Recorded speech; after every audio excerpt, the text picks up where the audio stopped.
I can honestly say, when I reflect on the journey of my short life of 25 years or so, in all the pain, the highs and the lows, without doubt, the greatest joy of my life has been my closest friends.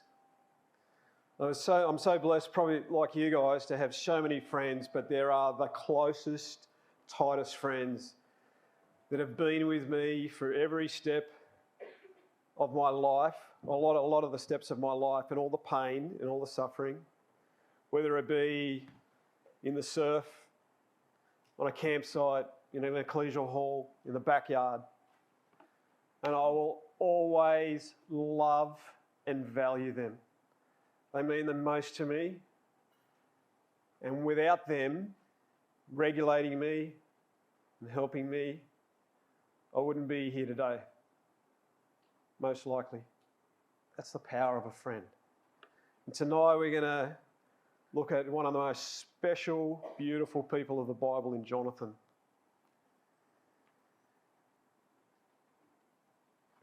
And, you know, when you look at what we just read, the love that Jonathan had, we're talking about this connection that Jonathan has just after this spectacular event of David killing a giant and being the hero of the nation.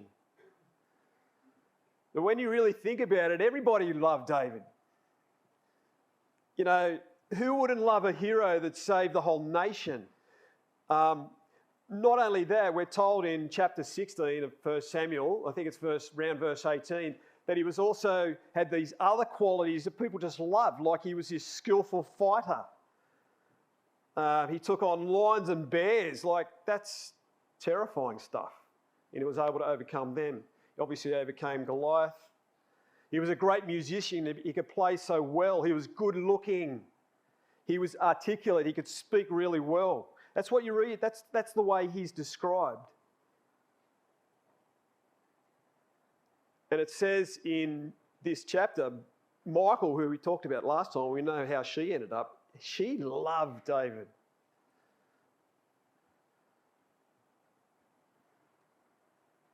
But this love from Jonathan is really emphasised. He loved him as his own soul. Their souls were knit.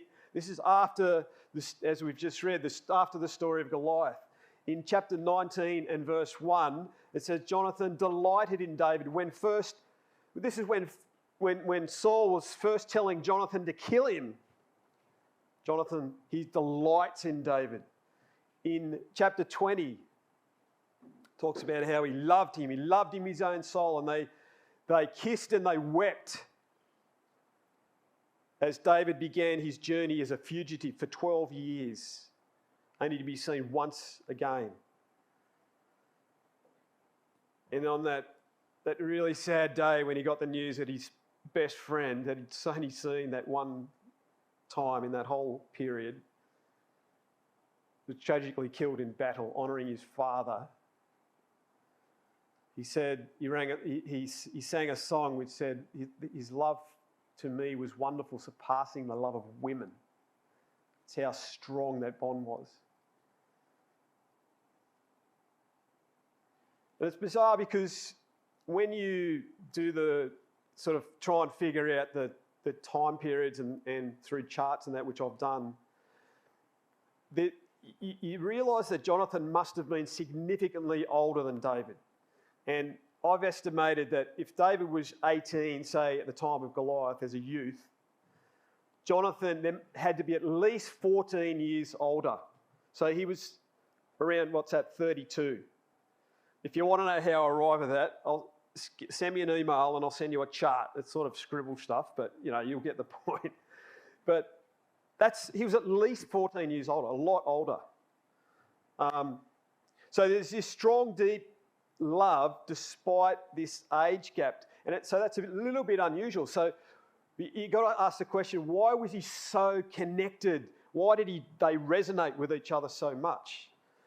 And I think what we need to understand kind of like we did the last session, is we need to look at the background and we need to understand the context of this and see the sort of person Jonathan was.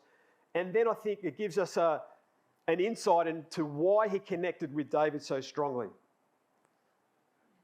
What was Jonathan's story and journey? And I just want to do this very briefly because of obviously with time. But if you want to, say, flick over to 1 Samuel 13, I'm not going to spend a lot of time. I'm just going to summarise a few things. You might be able to pick it up as we go along. But in 1 Samuel 13, there's this story where the Philistines dominated Israel. And under Saul and Jonathan were starting to push back at the Philistines. And they started attacking the Philistines. I think it's around about verse 3. And so the Philistines start getting stirred up. And so they, in verse 5 of chapter 13, they mustered this massive army, 30,000 chariots, 6,000 horsemen, people, it says, like the sand of the sea, this massive army in Michmash. And this terrified the people of Israel, and they were doing what, remember at the time, was it Gideon? Well, they were all hiding in rocks and in caves, and they were freaked out by this massive, all these soldiers and enemies of Israel, hiding in caves and in pits and in holes. And then you go to 1 Samuel 14, and there's this story of Saul, who's only got 600 men, including Jonathan. And Jonathan and his armour bearer disappear without telling anyone. And next thing you know, I got someone to take this photograph at the time. This is the area in which Jonathan sneaked off to. He climbs a cliff face to take on a Philistine garrison, just him and his armour bearer. And he says, and I just want to pick one phrase out in that whole story. You have a look in 1 Samuel 14, verse 6. He says basically, let's go do this because, and read the last part of verse 6 with me. It may be that Yahweh will work for us, for nothing restrains Yahweh from saving by many or by few. Just imagine the scene, climbing up that sort of terrain to take on a huge garrison and having that belief that it didn't really matter that there's only two of them.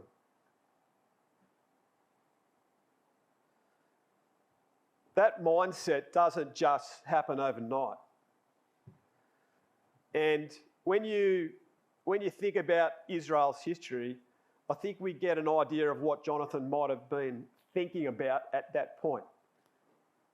Check out these verses here.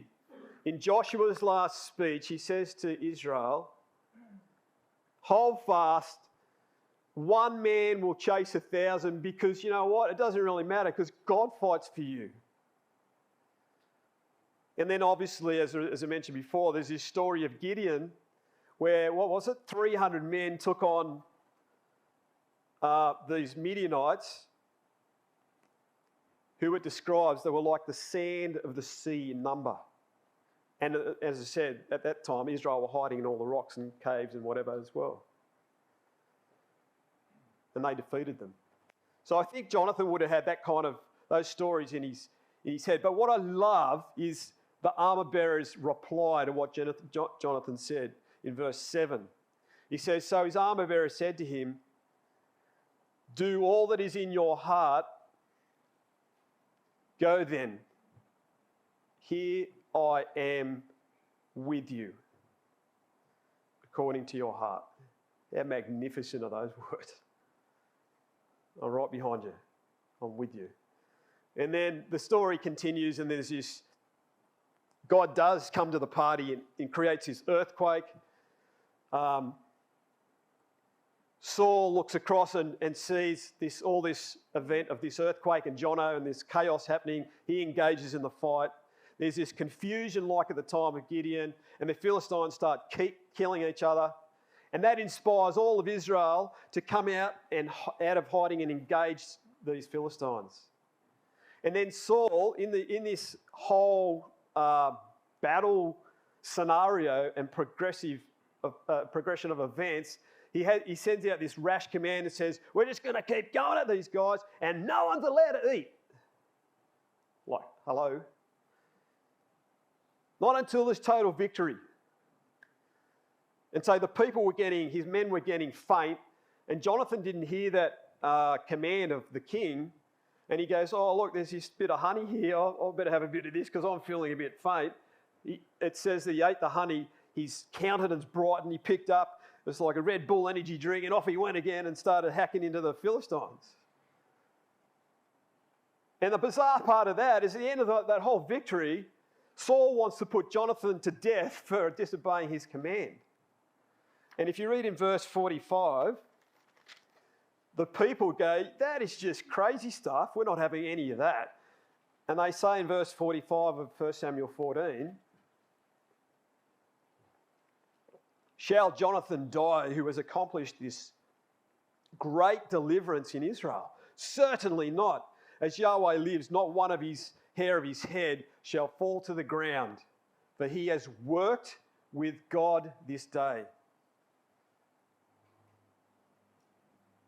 So hopefully you see a bit of background in the life of Jonathan, and that sort of helps me anyway explain why he resonated so well with David, particularly in his fight with Goliath. Because look at the similarities here between these two soulmates. Jonathan said in 1 Samuel 14, it may be that Yahweh will work for us, for nothing restrains Yahweh by saving from many or by few. And David said in 1 Samuel 17, when he was taking on Goliath, Yahweh who delivered me from the paw of the lion and the bear, he will deliver me from the hand of this Philistine. Yahweh will deliver you into my hand, he says to Goliath. And in verse 47, he wants everybody to know it's not about him, it's about Yahweh.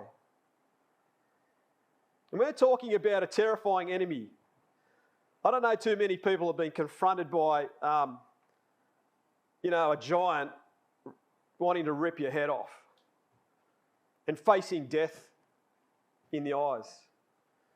So the amazing thing about this talk, it's not just talk, it's action. There was a walk in the talk. Faith in action. It wasn't just a statement. There was a courage to actually go and act on that statement. It wasn't just words. And both Jonathan and David talked the same talk and walked the same walk. And they acted in faith the same. So it's no wonder they connected despite the age gap. But I think there's more to this whole story. Because even before Goliath, and this is my interpretation a little bit, but see what you think of it. I think even before Goliath, Jonathan had a progressive exposure to him and got to see what David was about even before Goliath. And I think the love for David started way before Goliath. I want to show you that. So, Jonathan knew that his father was rejected as king, and I believe that they talked about that. So, he says in 1 Samuel 20 that Saul and Jonathan, they would talk together. And he says to David in 1 Samuel 20, he says, my father will do nothing either great or small without first telling me. And it indicates to me they had this relationship where Saul would pour out his frustrations to his son and have a chat about things. So I think it's highly likely that Saul told Jonathan these words of, Yahweh's chosen a man after his own heart, he said. And I can imagine Jonathan hearing that and going, oh, is that me? Because I'm a man after God's own heart. I'm meant to replace my father. And then in 1 Samuel 15, he then hears his father talk about how he was told, no, I've rejected you. Yahweh has torn the kingdom of Israel from you today and had given it to a neighbour of yours who is better than you. Not a son, but a neighbour. So Jonathan's listening to this and going, is it me? Well, it can't be me if it's a neighbour. But who is it? So I think the perspective of Jonathan is Jonathan's looking and he's keenly interested to find out who is this guy, the man after God's own heart. And Who is this neighbour if it's not me? I'd love it to be me. I'm that kind of guy. But who is it? And then what happens is that we know in 1 Samuel 16, there's this story where Goliath, this is before Goliath. 1 Samuel 16, well, Saul is in that mental state where he's so wound up about having the kingdom torn away from him. He's distressed and disturbed by what Samuel had told him, how the kingdom's given away, and he gets agitated and gets in these moods of paranoia and rage and whatever, and someone suggests, let's get someone here who can play music. And that's when David gets introduced into the scene because he's a skillful player of his music. And so David's brought into the palace environment, and I can imagine Jonathan standing in the corner, listening to David play and watching the reaction of his father, but not only listening to this beautiful music, but standing there and going, listening to these words and going, what is this guy singing about? Because we know what David sang about as a young man, because it's recorded in the Psalms. And every time Jonathan listened to these songs, he would hear these deep spiritual tones. Look at this. Look at the playlist. This is David's Spotify list, right? These are his biggest hits. And these were written and processed when he was a young shepherd and in that sort of age bracket. Because he was only 18 when he was called into to the palace. Jonathan standing there listening to him sing about his awesome love of creation, how he was so in love with God for the beauty that he had created. And he's going, I can't even believe God's interested in me when I look at the fingers of my hands and the work of the heavens and the stars and all this sort of stuff going on. Why are you even mindful of me? And so he's impacted with humility.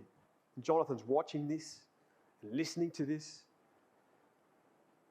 And how David would then sing these songs about his heart would be poured out for his God. He loved his God. How excellent is your name. I love you. You're more precious to me than gold. I'm going to dwell in your house forever.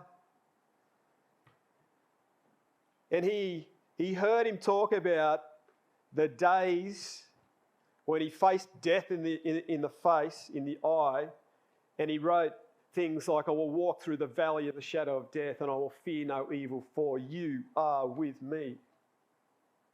And there's David singing with all his heart and soul, with his beautiful music, and Jonathan's there going, far out, listen to this guy.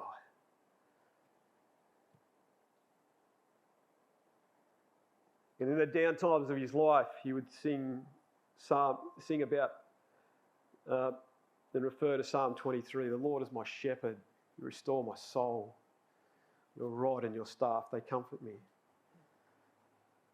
So Jonathan's listening to this and getting a pretty strong picture of who this guy's about. And then he hears that servant who suggested he come to the palace saying, this guy's actually a mighty warrior, so to speak. He's killed lions and bears. And Jonathan is the mighty warrior is going, what? What's he done? Like, tell me about that. And he's interested in his reputation as a skillful fighter because there's a connection and a resonance there. And then there's this whole thing with the anointing of David that was no secret. It says that David was anointed in the midst of his brothers, so word would get out. And that's how I think somehow or other Abigail found out about it in the end. The grapevine. So I think putting all this together, I believe, and it's just a suggestion, that Jonathan perceived that David was the one. Do you think Jonathan would have talked to Samuel? I reckon he did. Samuel, he would have had spiritual conversations with a prophet of Israel that David loved. Jonathan loved him as well. And when you put all this together, have you ever thought about this? Because to me, it now makes sense to me why Jonathan didn't stand up and take on Goliath. He was the perfect choice. He'd already shown his courage in battle and initiated this massive victory over the Philistines. The people knew he could do it. He was the right one. So here's Jonathan, I believe, sitting back as Goliath is challenging Israel. He's not really afraid of taking that giant on. He's standing there or sitting there waiting for David to make that move. That's the way I look at it. So I think Jonathan deliberately stood back and waited for David to rise.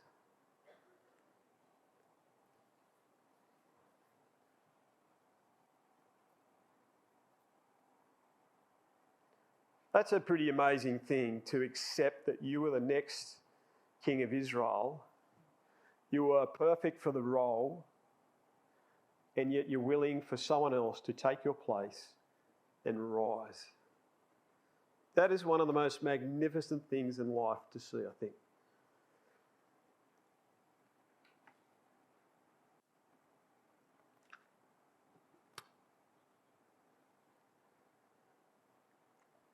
You guys are too young to remember this, but we've had a few prime ministers over the years that just held on to power and said to their treasurers, I'm going to retire soon and you can be the prime minister. I think it was Bob Hawke did it to Paul Keating. Do you remember these? You ever heard of those guys?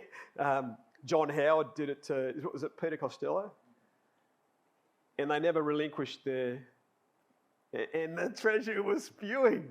And they got so bitter and twisted over it over the years. It comes out later in their history, because they just cling to power. And you know Donald Trump, who like that. What a circus that is! Talk about hanging on to power and not wanting to give it up, and pretending that he's been ripped off when he gets beaten in elections and all that sort of stuff. That's just ego stuff and self-promotion. And we're talking about the opposite characteristics in a Jonathan here. I know this is a bit meaning, it's a bit sort of maybe slightly inappropriate to talk about the F1 race teams, Formula One for those that are interested. I don't follow it greatly, but I do like watching it from time to time, the Formula One. And what I've been interested to see is this Australian driver called Daniel Ricciardo. And he was a really good driver, and he's had an unfortunate series of events, and now he finds himself in the Red Bull team as a third driver, and he can't drive. And he knows he's got the ability, he can take it on, but he's disappointed, but he can't drive. You know what I love about Daniel Ricciardo? You read stories about him, even though he can't drive, and he's not number one or two, he's loved by his team because he brings an infectious personality and that big cheesy smile and chewies and all that sort of stuff. They love him because he's not shattered by his disappointment enough to be bitter and twisted about it. He's willing to be part of the team and see others rise, and that's the spirit that we're talking about here.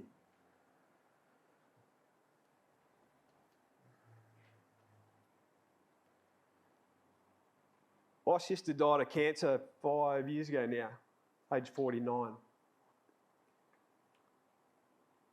And for 2 years before she died, she made it her role in life to speak to as many friends as she could to see them rise and encourage them. And she said to me before she died that they were the best 2 years of her life. Despite all the disappointment and not being able to see her kids marry and have grandkids and all the joys that come with older age and as the kids grow up, she found joy in seeing other people rise and being encouraged. That was the spirit of Jonathan, and she left a legacy that I will never forget. I'm sure a lot of her friends that know her won't either.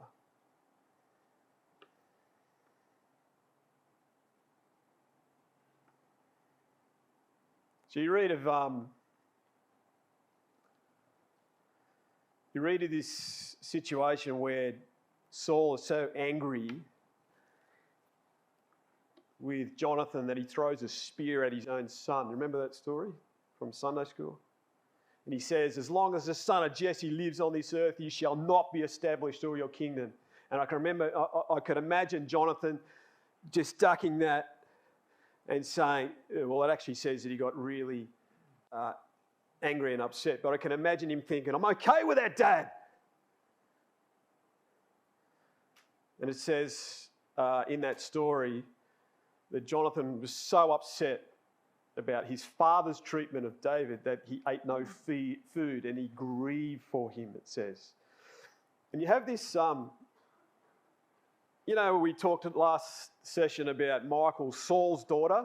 The same thing it says here about Jonathan, but I think the reverse is true because it's painting a contrast.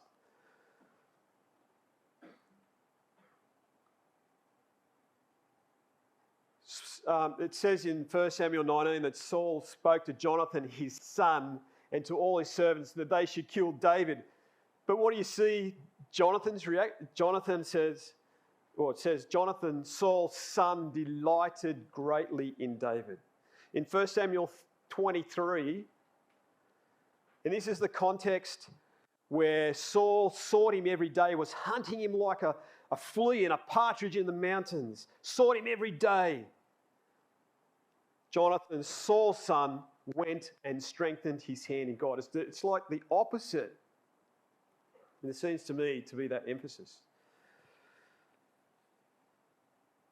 I think it's pretty appropriate. You know what Jonathan's name means? Has anyone got it written down? It means Yahweh has given. And when you think about the giving of Jonathan to David, it's quite remarkable.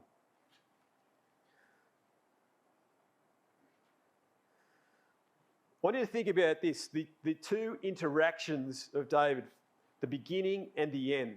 The first offer of support to David, of Jonathan to David, his giving, was in the good times when he, as we read, when he's just had this fantastic victory over Goliath. Everyone's happy, everyone's partying. It's fantastic in the good times. And Jonathan hands off his princely robe, you know the story, the sword, the bow, the belt, the armour, the stuff that people identified the prince with. But it was far more than that. It was all the memorabilia of his victories over the Philistines that was so significant to him. He's handing over the bow that he would have punched into those Philistines and the sword that he would have taken on with God right behind him and his armour bearer together.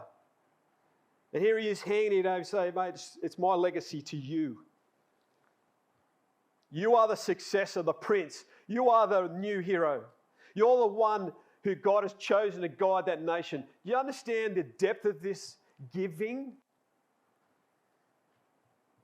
So that's the first in the good times, and the very last interaction that you have these bookends. In 1 Samuel 23, this is in the really hard times of David's life. He's stressed as a fugitive, where Saul sought him and couldn't find him, and you have this miraculous thing of Jonathan finding him. And all it says is that he strengthened his hand in God. You don't read about, David, how's your food supplies? How's your weapons? Does anyone need attention with wounds? It just says that he strengthened his hand in God. I find that one of the most magnificent phrases in the Bible, because it's not strengthen his hand in his hand. It's helping and holding his hand in the hand of God. And that was like Jonathan's encouragement to hold on tighter in the hardest periods of your life. And in that last interaction, there's also this most magnificent phrase that I want you never forget for the rest of your life. And that is, you shall be king, and I shall be next to you.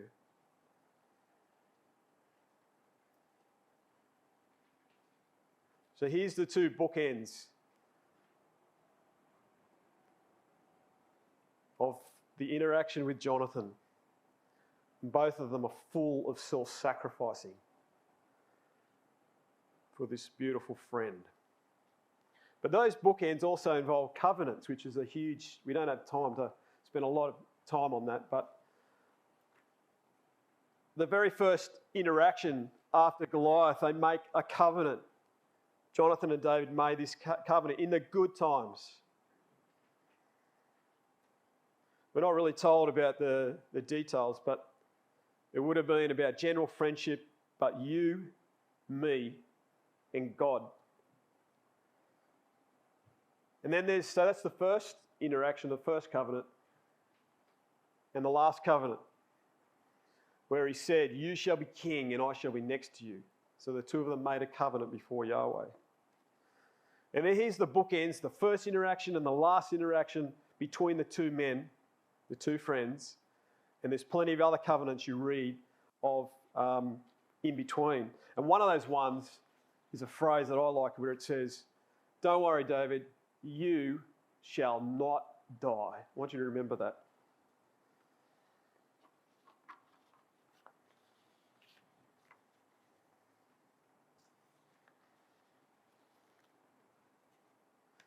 I can't understand, I don't think I could fully understand or imagine the grief when David got the news that Jonathan had been slain on Mount Gilboa. I suppose I can to an extent when I think of my closest friends, and I imagine if that was me hearing those news to be shattered. Because it's such an amazing story. Such a powerful example of self-sacrifice.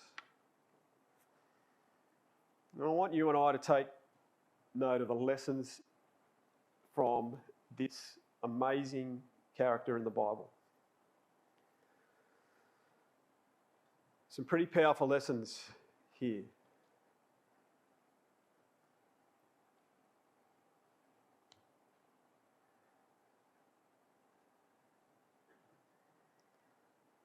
Don't let the disappointments in your life turn into bitterness or prevent you from supporting others in their genuine excitement for Yahweh. Got the wrong slide there. That's from my other one. We're going, hey. All right, sorry about that. It's very similar. That's why it's so confusing. Sorry. Let's start again. I'll come back to that. Fire out. Okay. Let's start again. I'm wondering why I've got these things, I want to emphasise this, and I'm looking at that going, have you ever had that happen? You're going, this is not correlating. All right, let's start again. These are the things I want you to understand. Find friends and be a friend like Jonathan. This is a pretty obvious one. People who resonate with you in life, who have a strong sense of spiritual focus. I don't care if you resonate with someone when you surf, when you play footy, whether you're cooking in the kitchen, whatever it is. It's the deepest, most amazing friendships of when you have that strong connection where you can grab someone and say, hey, I need to talk to you about this concept. How awesome is this about God? They are the most precious moments of your life, I can assure you.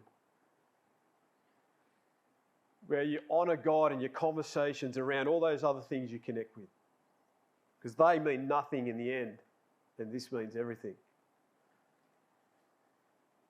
In the good times and in the bad times, promise and covenant to walk with our friends. Rejoice in the days of victory, where God's glorified, and in their darkest days, seek them out and find them.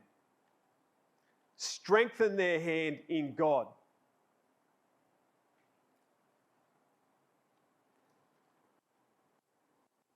This is a really big one, isn't it? This last one. We've got to discipline our disappointments in the honour of God.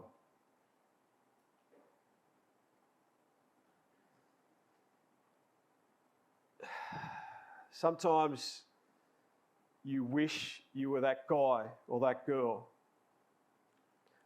where you wish you had those opportunities or those leadership positions that are given to others. And you really would have liked to have done that. Don't be bitter and jealous about that. There's disappointment, I get that. But let's discipline our disappointments and provide support and joy in the honour of God of those that are given those opportunities.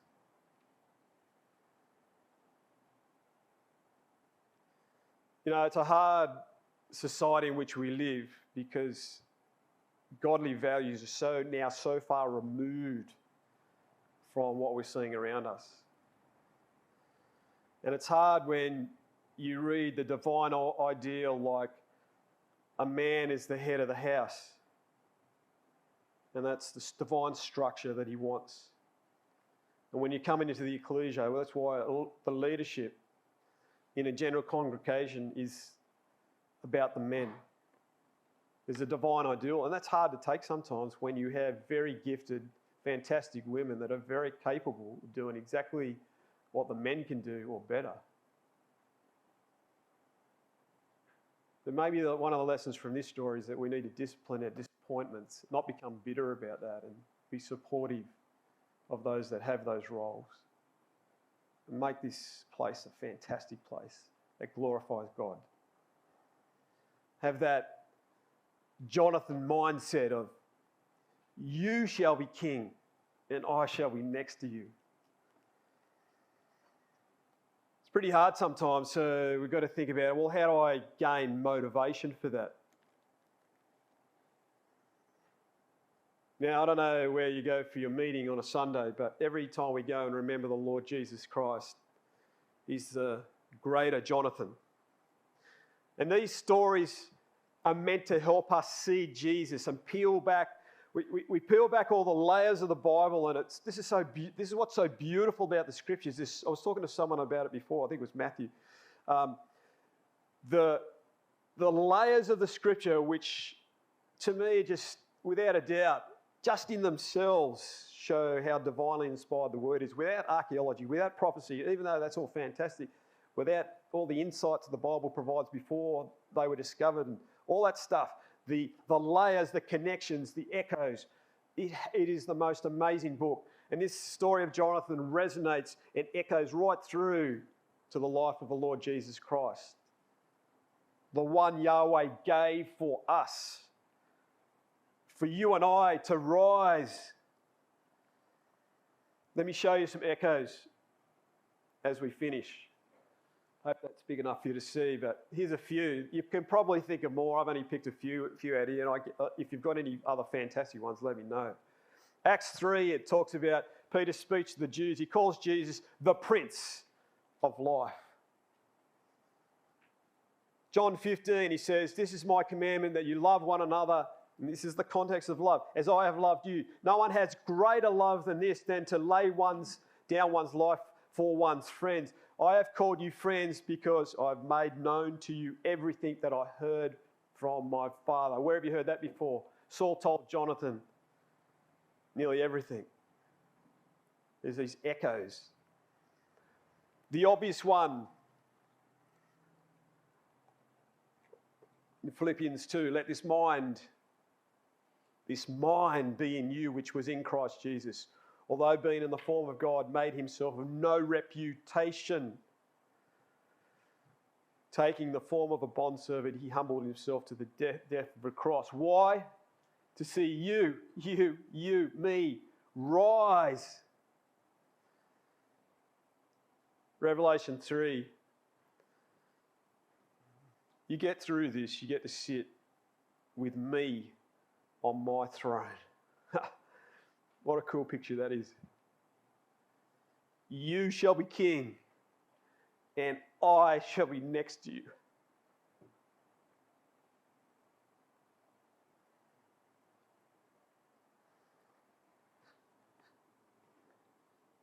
When you stand before that,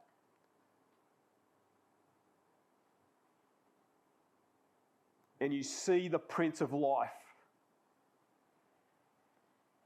Understand that for you and me, and this impacts you more and more as you get older and you have children, you go through life's experience, I can assure you. What he gave, we'll never fully appreciate. He chose a crown of thorns, not a crown of gold. He had 12 legions of angels at his disposal, but never used them. He was and is the most important human being on the planet. Yet he allowed his enemies to walk all over him, to torture him, to mock him, and to suffer shame. And as you're standing before that and you look down and he's looking down at you, you can imagine him saying, "You shall not die, and you shall be king, and I shall be next to you."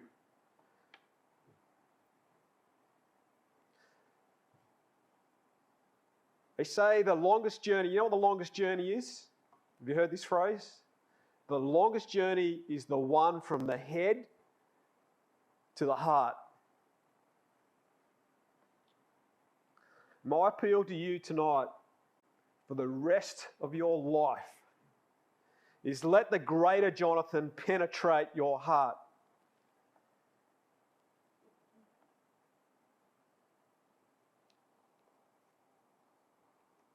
We talked about covenants. When you and I were baptised, or when you are going to be baptised, you're going to make a covenant. And that covenant is exactly the same as the covenant that David made to Jonathan when he said, "I'm going to look after your house forever." And you know that he meant that because he fulfilled that covenant when he elevated a disabled descendant of Jonathan to sit at the king's table. And he looked at Mephibosheth in the eyes across that table and saw every day that he sat there, his best friend Jonathan, who was killed far before his old age. And he remembered him fondly. He covenanted to look after his house, Jonathan's house, forever. And that's the challenge that I leave with you, because we've got to look after this house, to care for our brothers and sisters and friends and strengthen their hand in God. And say, "You shall be king, and I shall be next to you." Thank you.